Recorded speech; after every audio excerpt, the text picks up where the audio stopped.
Assalamualaikum warahmatullahi wabarakatuh. Perkenalkan, nama saya Sri Wahyuni dengan NIM 22032005. Adapun tujuan saya membuat video ini yaitu untuk menjelaskan tentang kepemimpinan. Nah, di sini saya akan menjelaskan tentang kepemimpinan. Kepemimpinan merupakan aspek penting dalam setiap organisasi karena menentukan arah, strategi, dan keberhasilan bersama. Kepemimpinan tidak hanya bertugas mengatur, tetapi juga menginspirasi, memotivasi, dan juga menggerakkan orang lain untuk mencapai suatu tujuan yang telah ditentukan. Nah, dalam konteks ini, berbagai ahli juga memberikan pandangan tentang apa yang dimaksud dengan kepemimpinan dan bagaimana perilaku seorang pemimpin yang mempengaruhi lingkungan.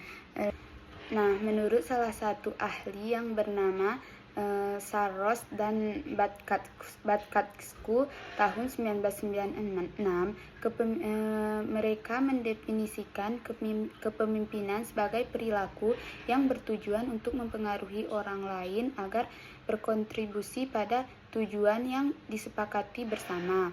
Nah, artinya kepemimpinan bukan hanya sekedar kekuasaan atau jabatan bagi mereka, tetapi kepemimpinan itu merupakan sebuah tindakan sadar yang akan mengarahkan untuk membangun kerjasama dan mendorong partisipasi aktif dari anggota kelompok untuk mencapai keberhasilan suatu tujuan tersebut. Nah, dari definisi tersebut, mereka menekankan bahwa seorang pemimpin harus mampu menggerakkan orang lain agar turut serta dalam mencapai tujuan yang telah ditetapkan oleh mereka. Nah, tujuan itu bersifat kolektif, yakni bukan hanya untuk kepentingan pribadi mereka saja, tetapi juga demi kepentingan individu dalam kelompok dan keberhasilan organisasi secara keseluruhannya. Dengan demikian, kepemimpinan mengandung nilai moral dan tanggung jawab sosial atas perilaku yang telah mereka lakukan atau perilaku yang akan mereka pimpin. Nah, selain itu, Saros dan Batkatsku juga menyoroti pentingnya tujuan yang disepakati oleh mereka bersama. Hal ini menunjukkan bahwa pemimpin yang efektif tidak akan memaksakan kehendaknya sendiri, tetapi mengajak anggota tim untuk merumuskan visi dan misi secara partisipatif.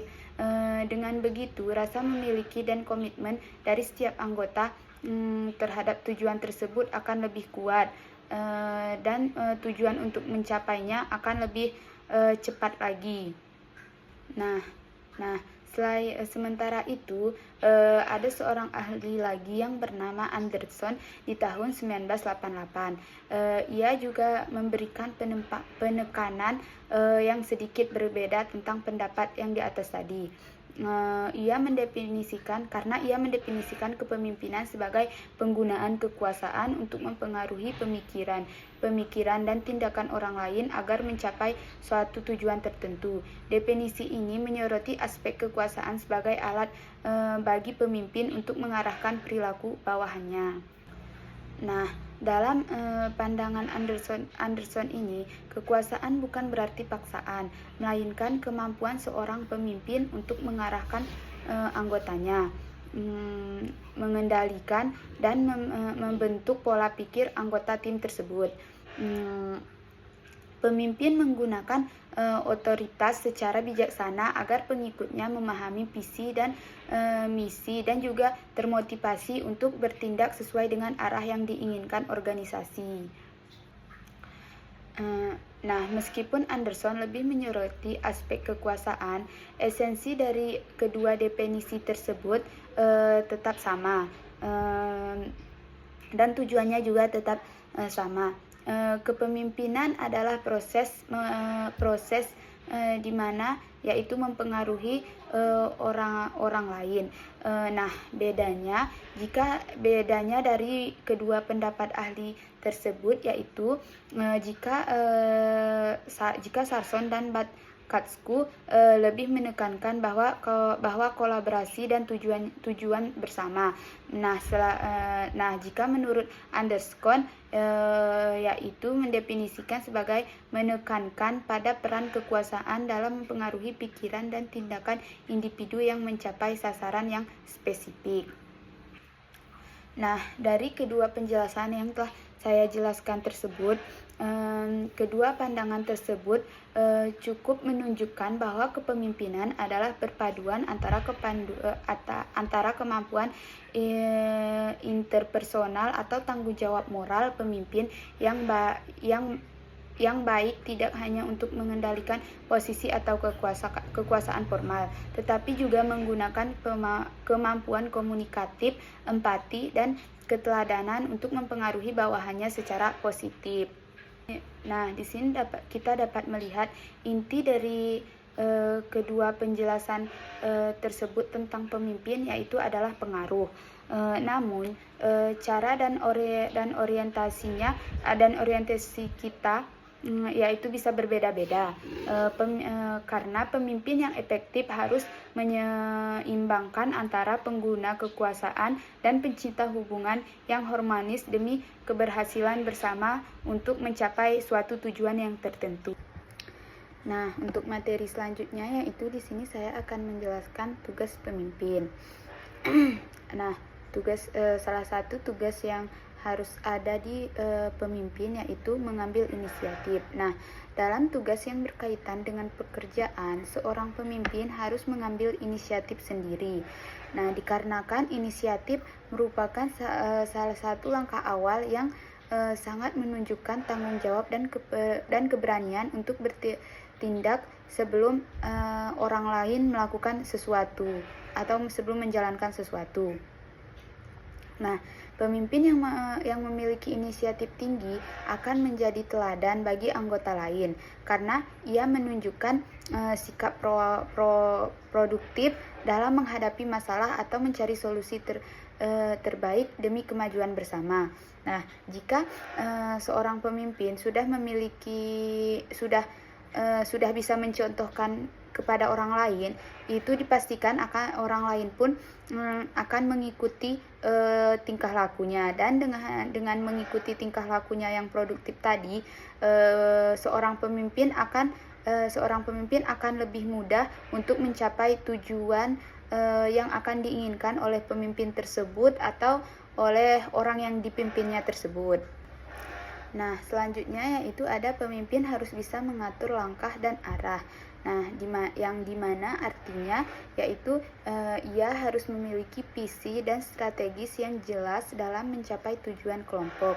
Atau penjelasan lainnya seperti pemimpin harus bisa mengatur arah langkah untuk anggotanya agar anggotanya lebih mengetahui apa saja yang harus dilakukan atau bagaimana yang harus dilakukan oleh anggotanya tersebut.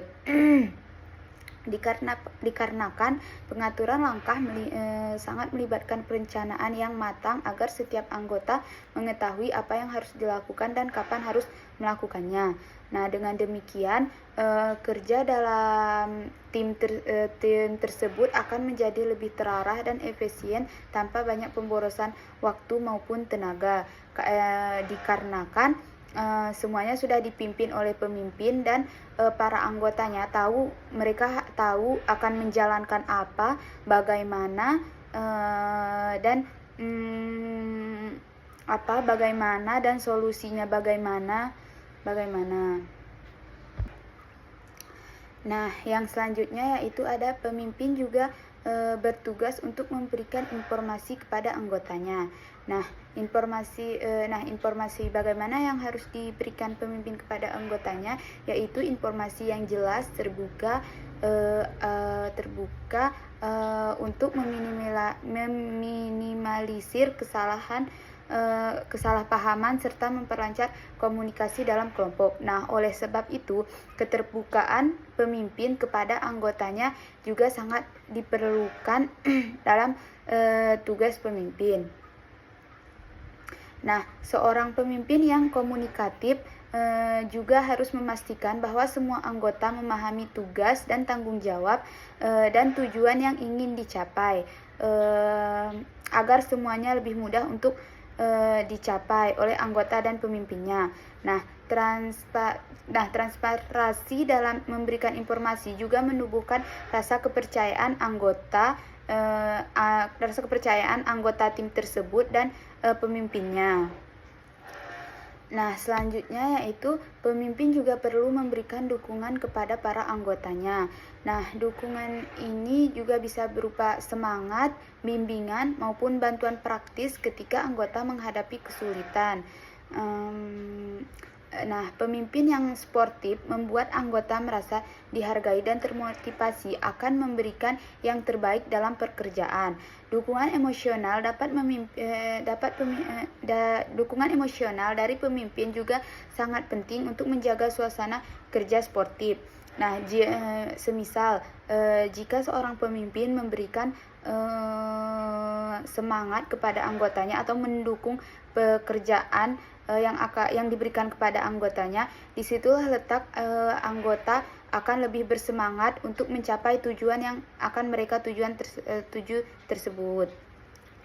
Nah, selanjutnya yaitu tugas pemimpin salah satu tugas pemimpin yaitu juga memberikan pemikiran, yaitu seperti memberikan ide, solusi atau masukan yang bermanfaat dalam pengambilan keputusan terhadap timnya tersebut. Pemimpin yang bijaksana akan menggunakan pengetahuan, pengalaman untuk membantu kelompok mencapai hasil yang optimal dan lebih baik. Nah, selain itu, ia juga terbuka terhadap ide dari anggota lain, dikarenakan keputusan yang baik lahir dari proses pemikiran bersama. Nah, oleh sebab itu, jika kita ingin menjadi seorang pemimpin, kita juga harus menghargai pendapat dari anggota tim kita tersebut jika benar. Tidak boleh kita hanya memikirkan ego kita. Kita juga harus memikirkan pendapat orang lain. Bagaimana menurut dia, apakah memungkinkan solusi yang ia berikan menunjukkan bahwa tugas yang akan kita selesaikan tadi menjadi lebih cepat tercapai. Nah, selanjutnya yaitu ada seorang pemimpin juga harus mampu mengambil suatu kesimpulan setelah mereka mempertimbangkan berbagai pendapat dan data yang ada. Nah, kemampuan dalam mengambil kesimpulan ini mencerminkan tentang ketegasan dan tanggung jawab dalam membuat keputusan akhir sebagai pemimpin. Dengan demikian, kelompok dapat melangkah dengan arah yang jelas tanpa ragu atau kebingungan, dan dengan begitu juga kelompok akan lebih mudah mencapai tujuan dan juga lebih cepat mengetahui solusi apa yang harus mereka lakukan selanjutnya jika adanya terjadi masalah. Nah, untuk materi selanjutnya yaitu saya akan menjelaskan tentang fungsi-fungsi dari kepemimpinan, di mana fungsi-fungsi dari kepemimpinan ini mencakup berbagai kegiatan dan tindakan penting dalam mengelola serta mengarahkan anggota organisasi. Nah, pemimpin bukan hanya soal memberi perintah, tetapi seorang pemimpin juga harus bisa berpikir strategis, mengambil keputusan yang tepat, dan memastikan semua anggota bekerja menuju tujuan yang sama dan tepat. Nah, adapun beberapa fungsi kepemimpinan, salah satunya yaitu ada pengambilan keputusan. Nah, di sini di mana seseorang pemimpin harus mampu menentukan arah, kebijakan, dan langkah yang akan diambil berdasarkan analisis dan situasi dan kebutuhan organisasi tersebut. Nah, dalam keputusan yang baik, pemimpin juga harus mempertimbangkan berbagai aspek seperti resiko, dampak, dan keberlanjutan rencana yang akan dilanjutkan ke depannya bagaimana. Nah, dalam kemampuan mengambil keputusan dengan cepat dan tepat, hal ini sangat menjadi cerminan dari kepemimpinan yang tangguh, dan sangat mencerminkan fungsi kepemimpinan yang tepat. Nah, selanjutnya yaitu salah satu fungsi pemimpin yaitu juga berfungsi untuk mengembangkan imajinasi. Nah, di mana imajinasi di sini berarti kemampuan seseorang dalam berpikir kreatif, inovatif, untuk melihat peluang baru serta mencari solusi dari permasalahan yang ada dan agar bisa dipecahkan lebih cepat lagi. Nah, pemimpin dengan imajinasi yang tinggi mampu menginspirasi bawahannya untuk berpikir di luar kebiasaan, dan bisa menciptakan terobosan yang membuat kemajuan bagi organisasi tersebut. Nah, selanjutnya yaitu ada pendelegasian wewenang kepada bawahan, di mana dalam hal ini juga merupakan salah satu hal yang penting bagi pemimpin, dikarenakan pemimpin tidak dapat menggerakkan semua hal sendiri atau berdiri di kakinya sendiri, sehingga perlu membagi tanggung jawab kepada orang lain yang kompeten atau yang mampu dalam menyelesaikan tugas yang tidak bisa dilakukan oleh pemimpin tersebut, untuk mempermudah dalam membangun suatu hal yang akan dibangun oleh pemimpin dan anggotanya tersebut. Nah, melalui pendelegasian tersebut, bawahan bisa diberi kesempatan juga untuk belajar, berkembang, dan menunjukkan kemampuan apa saja yang bisa mereka lakukan. Dikarenakan hal ini juga sangat meningkatkan rasa tanggung jawab dan keterlibatan dalam organisasi tersebut. Dikarenakan tidak hanya harus seorang pemimpin yang bisa memimpin hal tersebut, tetapi dalam suatu organisasi anggota tersebut juga bisa memimpin tugas tersebut, tetapi di bawah pimpinannya. Misalnya ia juga membantu memimpin suatu hal atau suatu pekerjaan atau yang telah dibagi oleh pemimpinnya tersebut. Nah, selanjutnya yaitu pemimpin juga harus mampu mengembangkan kesetiaan para bawahannya. Kesetiaan tersebut tidak muncul begitu saja, tetapi dibangun melalui kepercayaan, keadilan, dan hubungan yang baik antara pemimpin dan anggotanya tersebut. Pemimpin yang adil, terbuka, dan menghargai kontribusi bawahannya akan menciptakan iklim kerja yang positif, sehingga bawahannya merasa betah dan dihargai di setiap adanya organisasi. Nah, selanjutnya yaitu ada kepemimpinan yang mencakup tentang pemerakarsaan, penggiatan, dan pengendalian rencana-rencana. Nah, di sini pemimpin juga harus menjadi penggerak utama dalam menjalankan berbagai rencana yang memastikan semuanya berjalan sesuai tujuan. Di sini pemimpin juga sangat perlu dalam memotivasi anggota agar tetap semangat dan memastikan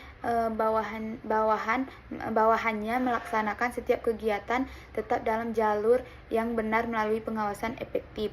Nah, seperti yang saya jelaskan di atas tadi, seorang pemimpin juga bisa memberikan pekerjaan kepada bawahannya, tetapi harus melalui pantauan dari pemimpin tersebut, dan pemimpin tersebut juga harus menunjukkan arah. Pemimpin tersebut juga jika sudah memberikan tugas kepada anggotanya, pemimpin juga harus memberikan arahan atau menunjukkan jalan yang lurus kepada anggotanya dengan tepat agar suatu progres atau kegiatan yang dilakukan pemimpin dan anggotanya tersebut bisa berjalan sesuai dengan yang diinginkan. Nah, selanjutnya yaitu seorang pemimpin juga harus bisa dalam memanfaatkan sumber daya manusia dan sumber daya lainnya. Nah, yang diartikannya di sini, pemimpin juga harus mampu menempatkan orang yang tepat dalam posisi yang tepat. Nah, di sini juga saya akan menjelaskan, misalnya jika seorang pemimpin ingin memberikan tugas kepada anggotanya, pemimpin juga harus bisa memilih orang yang emang benar-benar bisa untuk melakukan tugas tersebut. Pemimpin juga tidak boleh memilih misalkan dikarenakan dekat dengan seseorang lalu ia memberikan tugas kepada orang tersebut. Itu tidak bisa. Pemimpin juga dikarenakan suatu tugas yang akan cepat selesai, itu harus emang benar-benar dari kemampuan seseorang yang emang sudah dia kuasai.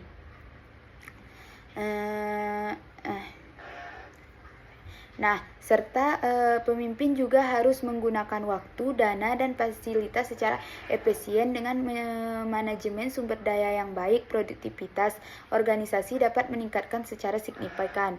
Nah, di sini juga pemimpin harus bisa membagi waktu, uang, atau sumber daya lainnya agar semuanya setara dan tidak mendapatkan kerugian yang sangat banyak atau banyak.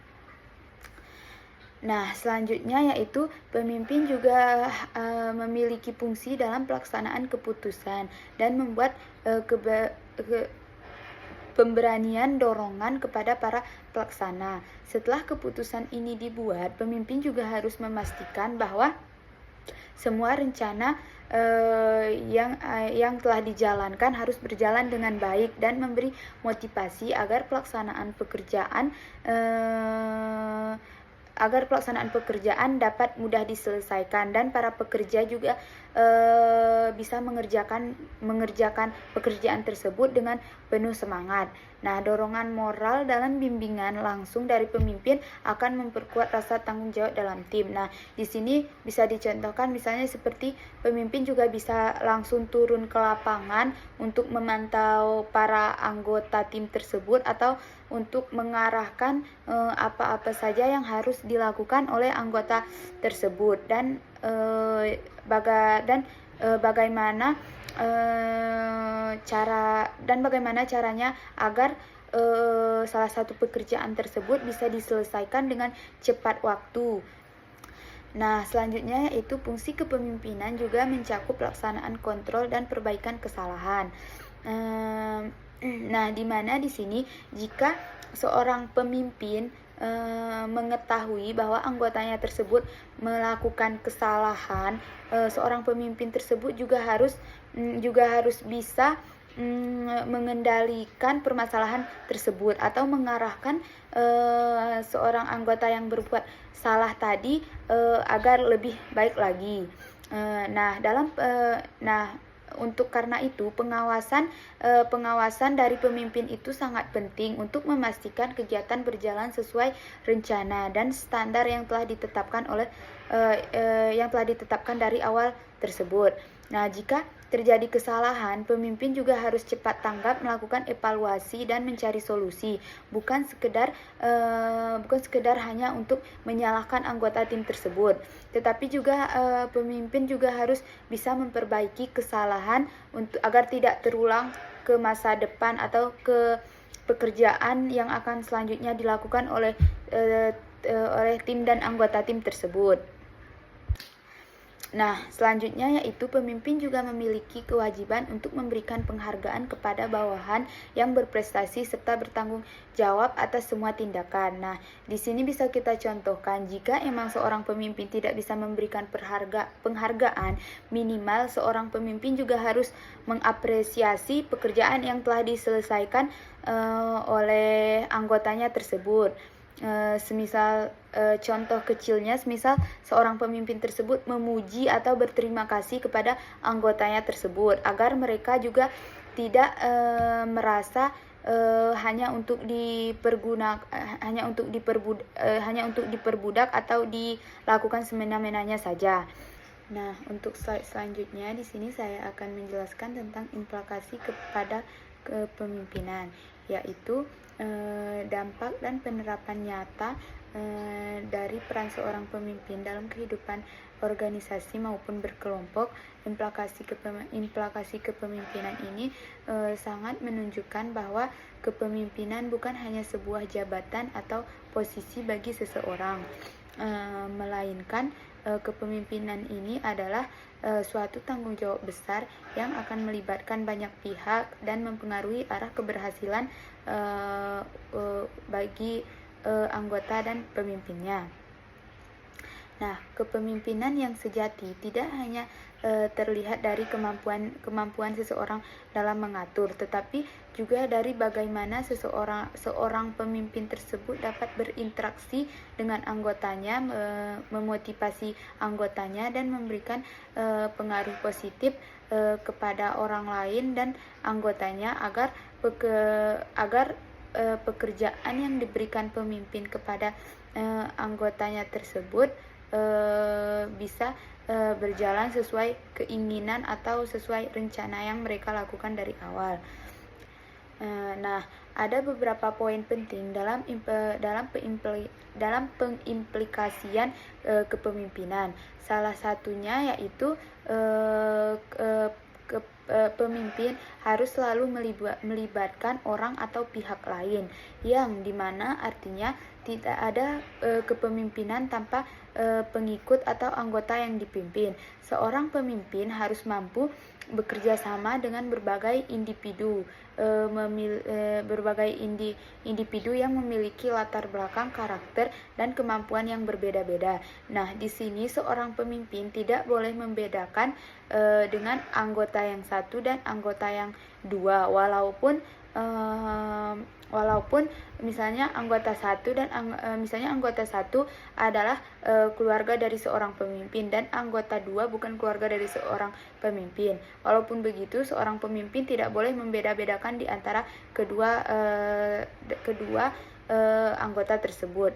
Nah, dalam konteks ini, kemampuan berkomunikasi dan membangun hubungan sosial menjadi hal yang sangat penting bagi pemimpin dan anggotanya. Nah, pemimpin yang baik juga harus bisa memahami kebutuhan dan potensi setiap anggotanya, agar seorang pemimpin tersebut bisa mengarahkan mereka dengan tepat dan sesuai dengan kemampuan masing-masing yang mereka bisa lakukan. Nah, oleh sebab itu pemimpin juga harus sangat terbuka terhadap anggotanya. Dengan cara seperti itu, pemimpin juga bisa mengetahui kemampuan apa yang bisa dilakukan oleh anggotanya dan tugas apa yang harus diberikan pemimpin kepada anggotanya tersebut. Nah, selanjutnya yaitu ada pemimpin juga berarti menggunakan kekuasaan secara positif untuk mengubah semangat pengikutnya. Pemimpin sejati bukan hanya bertugas untuk memerintah anggota-anggotanya saja tersebut, melainkan seorang pemimpin juga harus bisa menginspirasi para anggotanya tersebut dengan otoritas yang dimilikinya. Seseorang pemimpin juga harus mampu membangkitkan motivasi anggota agar mau bekerja dengan antusias dan mencapai pekerjaan yang memuaskan dan lebih cepat lagi. Hal ini dapat dilakukan melalui teladan, komunikasi yang membangun, serta penghargaan terhadap setiap usaha dan pencapaian tersebut. Nah, pemimpin yang bisa membangkitkan semangat timnya akan menciptakan lingkungan kerja yang produktif dan harmonis, serta tugas yang diberikan pemimpin tersebut kepada anggotanya bisa cepat diselesaikan dengan mudah. Nah, selanjutnya yaitu ada kejujuran.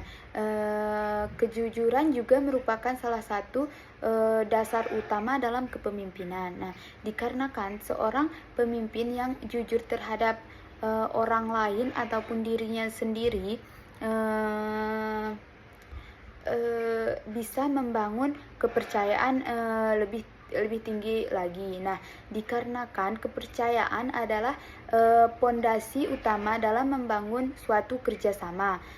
Selain jujur, pemimpin juga harus memiliki sikap tanggung jawab terhadap dirinya sendiri maupun terhadap anggotanya dalam menjalankan sebuah pekerjaan yang diinginkan oleh pemimpin dan anggota timnya tersebut.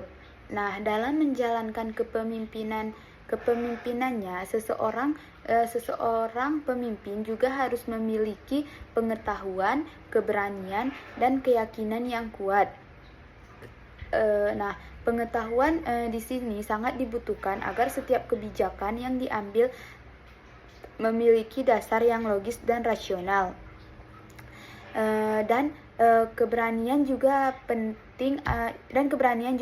sangat penting agar pemimpin tidak ragu dalam mengambil keputusan dan tidak bimbang dalam mengambil keputusan, terutama dalam situasi sulit. Seorang pemimpin harus cepat dalam menanggapi atau mengambil keputusan yang baik. Nah, keyakinan terhadap diri sendiri akan mempengaruhi keyakinan orang lain. Ketika pemimpin yakin dengan arah yang ia ambil, nah pasti para pengikut juga akan termotivasi untuk percaya dan mengikuti langkah tersebut. Dengan demikian, kemampuan berpikir dan bertindak berdasarkan keyakinan menjadi modal penting dalam kepemimpinan yang efektif.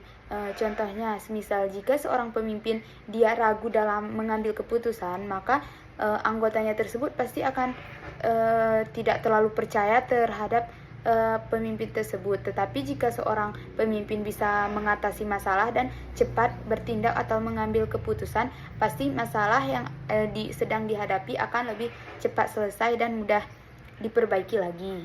Nah, untuk implikasi kepemimpinan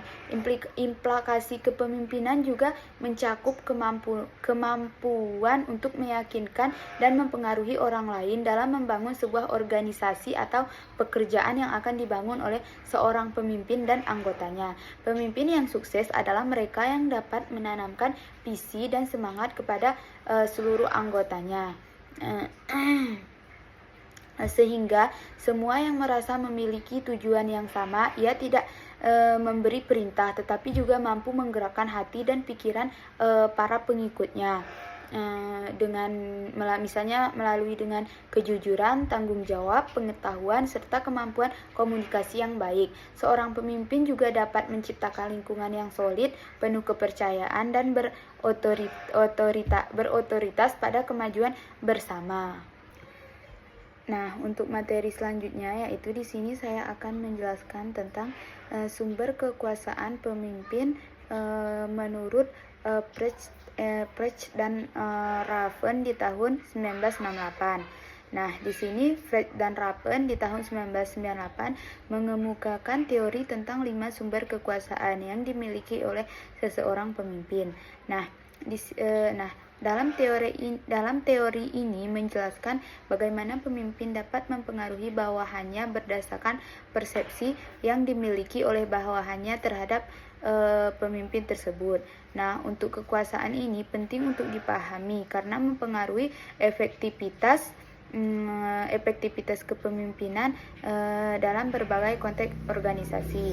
Nah, dalam beberapa sumber kekuasaan menurut Precht dan Raven yaitu yang pertama yaitu ada reward power yang artinya kekuasaan penghargaan. Nah, reward power adalah kekuasaan yang didasarkan pada kemampuan seorang pemimpin untuk memberikan penghargaan kepada bawahannya yang memenuhi atau melampaui harapan. Penghargaan ini dapat berupa bonus, promosi, pengakuan, atau tugas-tugas yang lebih menarik. Nah, efektivitas reward power ini tergantung pada persepsi bawahannya bahwa pemimpin juga memiliki sumber daya dan kemampuan untuk memberikan penghargaan yang dijanjikan. Jika bawahan percaya bahwa kinerja mereka akan dihargai, mereka cenderung lebih termotivasi untuk mengikuti arahan dari pemimpin tersebut. Nah, untuk selanjutnya yaitu ada Quercus power yang artinya kekuasaan paksaan. Nah, Quercus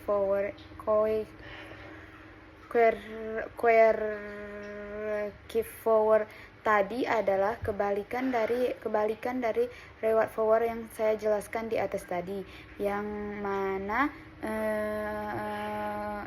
ini didasarkan pada kemampuan pemimpin untuk memberikan hukuman atau sanksi kepada bawahan yang tidak mematuhi aturan atau gagal memenuhi harapan, atau bisa dibilang lebih rincinya yaitu tidak bertanggung jawab dan melepaskan tugasnya.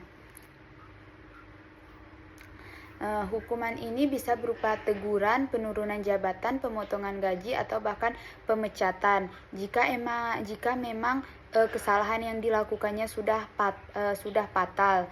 Nah, dan Quercus power ini juga efektif hanya jika bawahannya merasa takut akan konsekuensi negatif jika tidak mengikuti perintah pemimpin. Namun, penggunaan Quercus power yang berlebihan dapat juga menyebabkan ketidakpuasan, stres, dan penurunan moral di antara bawahannya, atau juga bisa seringnya terjadi perselisihan antara atasan dan bawahannya. Nah, selanjutnya yaitu ada legitimate dan reward power. Nah, legitimate berasal dari posisi atau jabatan formal yang dimiliki oleh seorang pemimpin atau organisasi. Dan kekuasaan ini juga didasarkan pada hak pemimpin atau memberikan perintah dan harapan kepada bawahan yang akan mematuhinya. Nah, sementara itu reward power juga didasarkan pada karakteristik pribadi seorang pemimpin yang membuat bawahannya merasa kagum, hormat, dan ingin meniru pemimpin tersebut. Dan karisma, reputasi, dan kemampuan dalam membangun hubungan yang baik adalah faktor-faktor berkontribusi pada reward power tersebut. Nah, selanjutnya yaitu ada expert power, yaitu yang artinya kekuasaan keahlian. Nah, expert power ini muncul dari pengetahuan, keterampilan, dan pengalaman yang dimiliki oleh seseorang pemimpin dalam bidang tertentu. Nah, bawahan yang menghormati dan mengikuti pemimpin yang memiliki keahlian yang relevan dengan pekerjaan mereka. Pemimpin yang memiliki expert power juga dapat memberikan solusi yang efektif untuk masalah-masalah yang kompleks atau masalah-masalah yang terjadi dalam kegiatan tersebut, dan juga bisa memberikan pelatihan dan bimbingan kepada bawahannya, serta juga bisa meningkatkan kinerja tim secara keseluruhan dan kekuasaan. Dikarenakan hal ini sangat penting dalam berorganisasi dan mengutamakan inovasi dan keunggulan kompetitif. Nah, untuk materi selanjutnya yaitu saya akan menjelaskan beberapa penjelasan mengenai tanggung jawab seorang pemimpin menurut Miljus dalam buku Effective Leadership and the Motivation of Human Resources. Nah, yang pertama yaitu tanggung jawab pemimpin menurut Miljus di tahun 1992. Nah, menurut Miljus dalam bukunya yang berjudul Effective Leadership and the Motivation of Human Resources, seorang pemimpin memiliki serangkaian tanggung jawab penting untuk memastikan efektivitas dan motivasi dalam tim atau organisasinya tersebut. Nah, tanggung jawab ini mencakup penetapan dan tujuan yang jelas. Nah, seperti penyediaan sumber daya yang memadai, komunikasi yang efektif, pemberian penghargaan yang sesuai, lalu delegasi wewenang dan penghilang hambatan. Nah, penilaian dan juga penilaian kinerja dan perhatian terhadap karyawan. Semua aspek ini berkontribusi pada lingkungan kerja yang produktif dan positif. Nah, selanjutnya yaitu ada penetapan tujuan dan penyediaan sumber daya. Nah, hal ini salah satu tanggung jawab utama seorang pemimpin adalah untuk menetapkan tujuan dan pelaksanaan kerja yang realitas dan terstruktur untuk mencakup aspek kuantitas, kualitas, keamanan, dan lain-lain. Selain itu, pemimpin juga bertanggung jawab untuk melengkapi karyawan dengan sumber-sumber daya yang diperlukan untuk menjalankan tugas mereka dengan efektif dan positif agar cepat terselesaikan. Hal ini juga melibatkan dana, peralatan, informasi, dan dukungan lainnya yang memungkinkan karyawan untuk mencapai suatu tujuan yang telah ditetapkan dengan cepat dan benar-benar tercapai sesuai dengan keinginan. Nah, selanjutnya yaitu ada komunikasi dan penghargaan. Nah, di sini di mana komunikasi yang efektif adalah kunci keberhasilan untuk kepemimpinan. Pemimpin juga harus berkomunikasi kepada karyawan tentang apa yang diharapkan dari mereka dan memberikan umpan balik konstruktif dan mendengarkan masukan dari karyawan. Selain itu, pemimpin juga harus memberikan susunan hadiah yang sepadan untuk mendorong prestasi karyawan.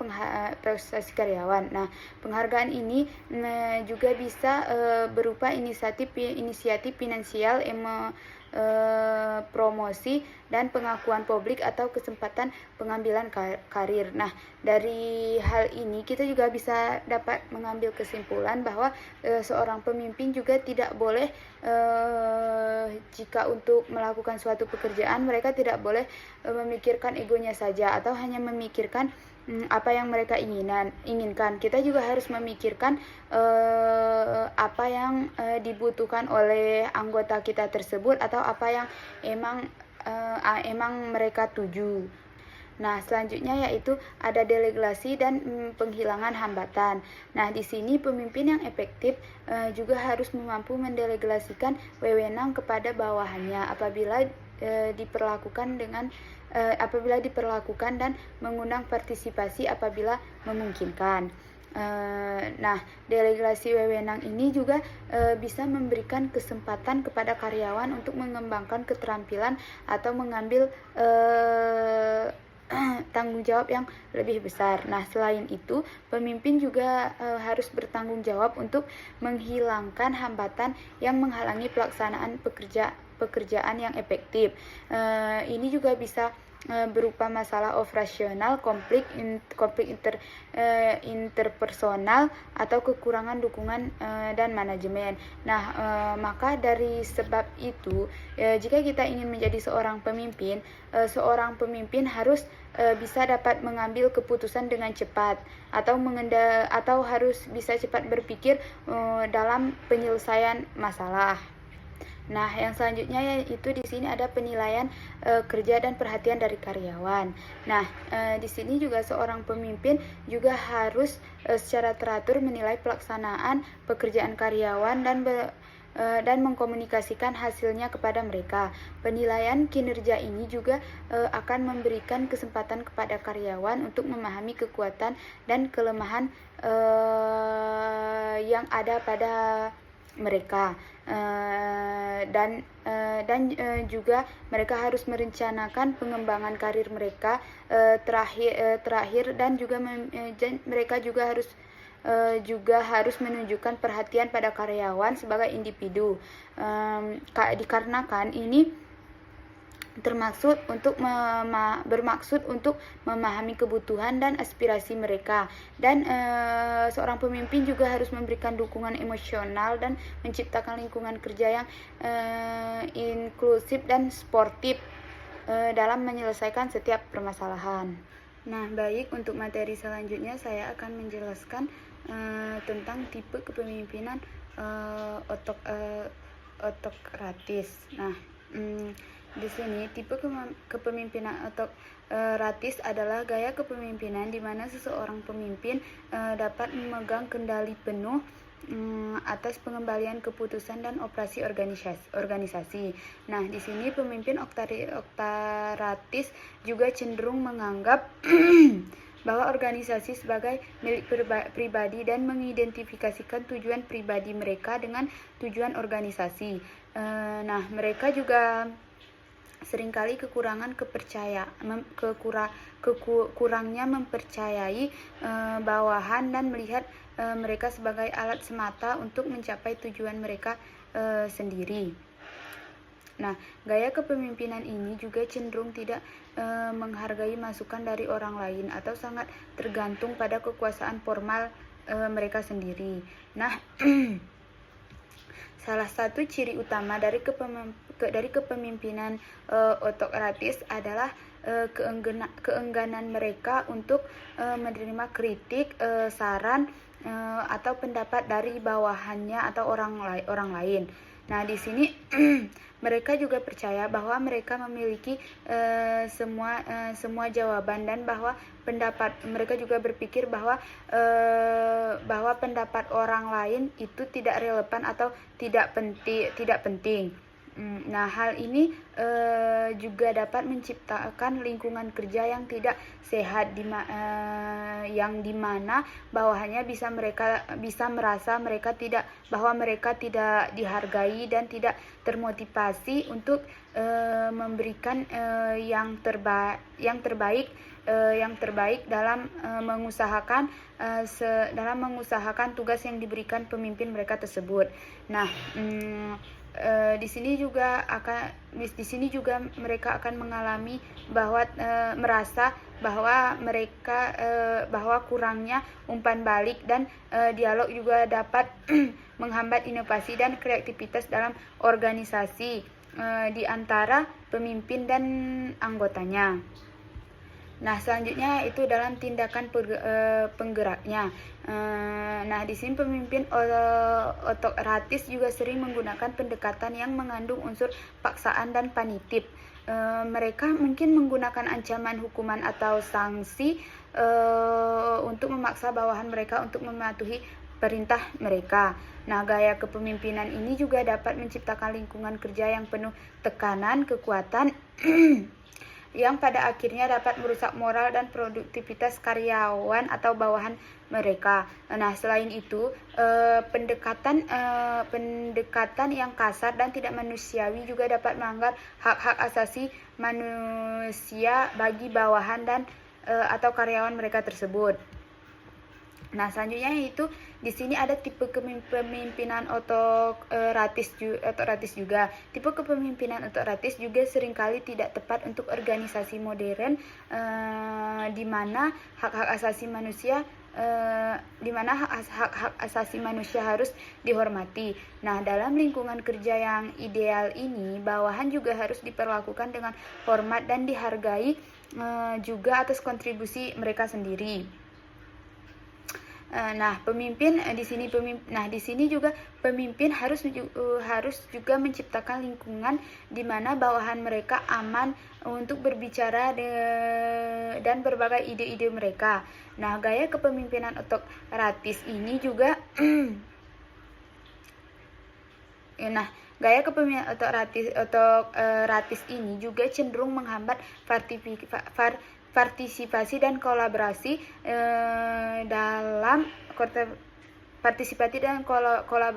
yang merupakan elemen penting dalam organisasi yang sukses untuk mencapai suatu tujuan yang akan dituju. Nah, meskipun Begitu, tipe kepemimpinan otoritas mungkin efektif dalam situasi tertentu, seperti dalam keadaan darurat atau ketika keputusan cepat diperlukan. Nah, secara umum, gaya kepemimpinan ini juga dapat berkelanjutan dalam jangka panjang. Pemimpin yang terlalu otoriter juga dapat kehilangan kepercayaan dan rasa hormat dari bawahan mereka. Nah, pada akhirnya hal ini juga dapat merusak kinerja organisasi secara keseluruhan. Nah, oleh karena itu penting bagi pemimpin untuk mengembangkan gaya kepemimpinan yang lebih partisipatif dan kolaboratif, yang akan untuk menghargai masukan dari orang lain dan memberdayakan bawahannya untuk mencapai potensi yang mereka kejar tersebut. Nah, untuk materi selanjutnya yaitu di sini saya akan menjelaskan tentang tipe kepemimpinan militaritis. Nah, tipe kepemimpinan militaritis adalah di mana gaya kepemimpinan yang meniru tentang sistem dan cara kerja militer. Namun tidak berarti pemimpinan ini berasal dari institusi militer. Pemimpinan dengan tipe ini biasanya pemimpin dengan pendekatan yang sangat otoriter, kaku, dan menuntut ketaatan mutlak dari bawahannya. Nah, di sini mereka juga menggerakkan bawahannya dengan menggunakan sistem perintah yang tegas, di mana instruksi harus dijalankan tanpa banyak pertanyaan atau diskusi. Dan segala sesuatu yang dilakukan secara hierarkis, dan bawahannya juga diharapkan harus tunduk sepenuhnya pada struktur kekuasaan yang ada. Nah, gaya seperti ini sering membuat komunikasi dua arah menjadi terbatas dikarenakan bawahannya lebih sering menjadi pelaksanaan daripada rekan berpikir untuk pengambil keputusannya. Nah, selain itu, pemimpin militaritis juga cenderung menilai seseorang berdasarkan pangkat atau jabatan, bukan dari kemampuan atau kinerja sebenarnya. Hal ini juga menyebabkan ketimpangan dalam organisasi, di mana penghargaannya lebih banyak diberikan kepada mereka yang memiliki dukungan tinggi daripada yang benar-benar berprestasi. Pemimpin seperti ini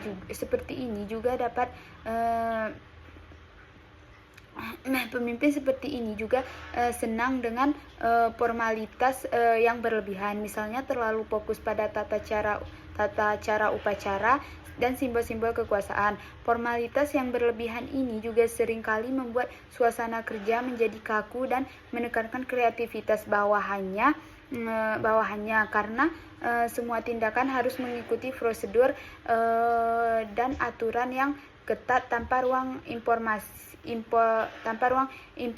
mereka. Nah, untuk materi selanjutnya di sini saya juga akan menjelaskan tentang tipe kepemimpinan paternalitis. Tipe kepemimpinan paternalitis adalah gaya kepemimpinan yang bersifat seperti seorang ayah terhadap bawahannya. Nah, di sini pemimpin dengan tipe ini menganggap bahwa bawahannya sebagai individu yang belum dewasa, sehingga mereka juga merasa perlu untuk terus mengawasi, melindungi dan mengarahkan mereka secara ketat. Nah, sikap ini juga muncul dari niat baik untuk menjaga dan membantu anggotanya tersebut. Namun dalam praktiknya ini seringkali juga membuat bawahan tidak dapat berkembang secara mandiri. Nah, di sini pemimpin paternalistis juga bersifat bersifat melindungi, seolah-olah bawahannya tidak mampu bertindak dengan benar tanpa bimbingan atau keputusan darinya. Nah, akibat bawahannya menjadi pasif, mereka juga takut mengambil resiko dan hanya menunggu perintah dari atasan atau apa yang diarahkan atasan. Mereka tidak akan berani berjalan secara sendiri. Nah, selain itu, pemimpin paternalistis juga jarang memberikan kesempatan kepada bawahannya untuk mengambil keputusan sendiri. Dikarenakan dikarenakan semua keputusan penting cenderung dipegang oleh pemimpin karena ia merasa lebih tahu atau lebih mampu untuk menentukan yang terbaik. Nah, sikap seperti ini juga membuat bawahan tidak terbiasa berpikir kritis atau mengambil inisiatif dalam jangka panjang.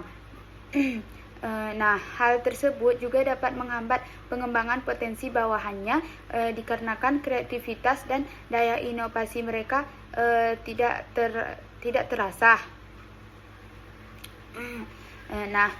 Pemimpin tipe ini juga seringkali bersikap maha tahu, yaitu mereka merasa bahwa pandangannya selalu benar dan tidak membutuhkan masukan dari orang lain. Di sini juga mereka walaupun hubungan antara pemimpin dan bawahannya tampak hangat atau penuh perhatian, namun sifat terlalu mengatur atau tidak memberi ruang bagi bawahan untuk berkembang menjadikan tipe kepemimpinan ini kurang efektif dalam organisasi modern yang menuntut kolaborasi, partisipasi, dan inovasi tinggi. Nah, untuk slide selanjutnya saya akan menjelaskan tentang tipe kepemimpinan karismatik. Tipe kepemimpinan karismatik adalah gaya di mana gaya kepemimpinan yang didasarkan pada daya tarik pribadi, pesona, dan kemampuan luar biasa seorang pemimpin dalam mempengaruhi orang lain. Nah, di sini pemimpinan karismatik memiliki kekuatan emosional spiritual yang bisa membuat pengikutnya merasa kagum, terinspirasi, serta termotivasi untuk mengikuti visi dan arahan yang diberikan oleh pemimpinnya tersebut. Nah, di sini mereka juga tidak terlalu bergantung pada jabatan atau kekuasaan formal, tetapi lebih pada kepercayaan dan kekaguman yang timbul secara alami dari diri pengikutnya tersebut. Nah, biasanya para pengikut bahkan sulit menjelaskan alasan rasional mengapa mereka begitu setia dan percaya kepada pemimpin tersebut. Nah, hal ini dikarenakan daya tarik karismatik bekerja secara emosional dan psikologis. Pemimpin seperti ini juga mampu menumbuhkan semangat, loyalitas, dan rasa percaya diri dalam kelompoknya. Namun di sisi lain, keberhasilan organisasi ini juga seringkali terlalu tergantung pada figur kepemimpinan tersebut, sehingga ketika pemimpin pergi atau kehilangan pengaruhnya, organisasi juga dapat kehilangan arah dan kekuatan yang sama seperti sebelumnya. Nah, baik, slide selanjutnya saya akan menjelaskan tentang tipe kepemimpinan demokratis. Nah, tipe kepemimpinan demokratis adalah gaya yang menempatkan manusia sebagai pusat keputusan dan berupaya menyelaraskan tujuan organisasi dengan kebutuhan serta aspirasi pribadi bawahannya.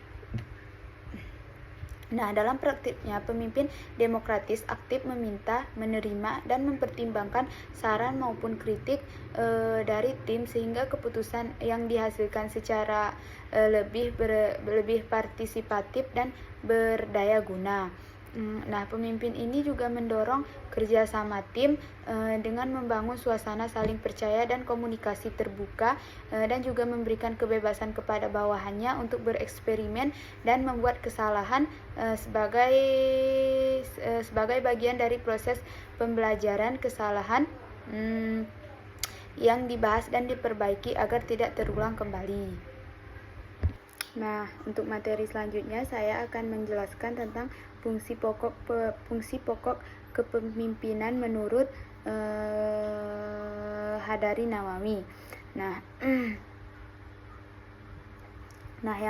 yang pertama yaitu ada fungsi instruktif, yang berarti pemimpin bertindak sebagai pemberi perintah yang menjelaskan apa, bagaimana, kapan, dan di mana suatu pekerjaan harus dilakukan agar keputusan berjalan dengan efektif. Nah, selanjutnya yaitu ada fungsi konsultatif, yang mana fungsi konsultatif ini menunjukkan bahwa pemimpin berperan sebagai komunikator dua arah yang terbuka terhadap saran dan masukan dari bawahannya tersebut. Nah, sebelum pengambilan keputusan penting,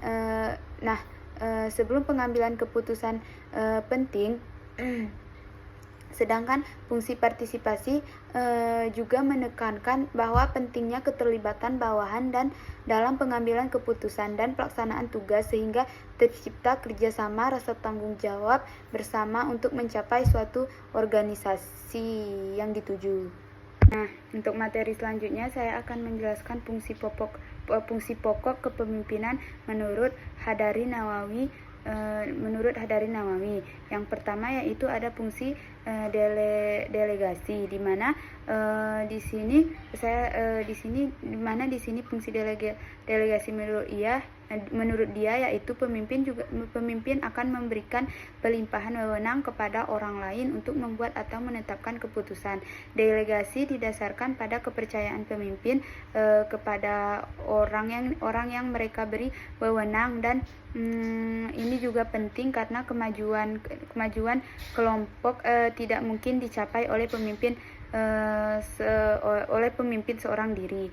Nah, selanjutnya yaitu ada fungsi pengendalian, di mana kepemimpinan yang efektif harus mampu dalam mengatur aktivitas anggotanya secara terarah atau terkoordinasi untuk mencapai tujuan bersama.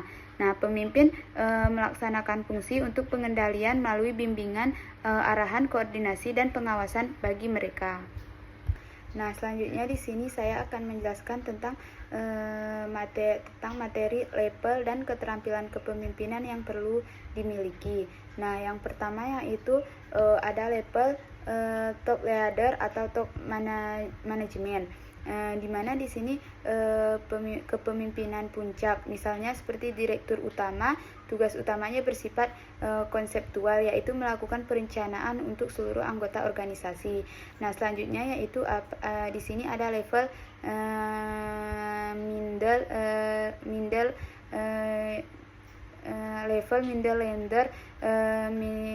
middle management. Nah, di sini golongan ini menengah, misalnya seperti staf produksi, manajer, atau keuangan yang